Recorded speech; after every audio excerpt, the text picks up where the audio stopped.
महाराष्ट्र सरकारनं 1 एप्रिल 2025 पासून राज्यातील सर्व वाहनांसाठी फास्टॅग अनिवार्य करण्याचा निर्णय घेतलाय। महाराष्ट्र मंत्रिमंडळानं आज हा निर्णय घेतला।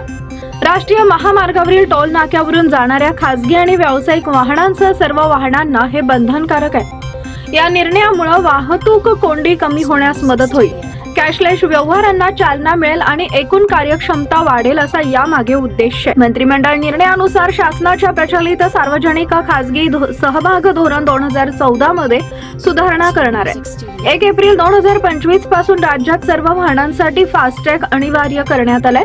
शासकीय कारभार आणि अधिक पारदर्शक, गतिमान, लोकाभिमुख करण्यासाठी बदल करत आहे। महाराष्ट्र शासन कार्यनियमावलीत सुधारणा करणार असल्याचं समोर आलंय। रस्ते वाहतूक आणि महामार्ग मंत्रालयानं national electronic toll collection program launch केला। तो RFID तंत्रज्ञानावर आधारित फास्टॅगद्वारे वापरकर्ता शुल्क गोळा करतो। हे इंधन, वेळ आणि प्रदूषण वाचवण्यासाठी आणि अखंडित रहदारीची खात्री करण्यासाठी केलं गेलंय।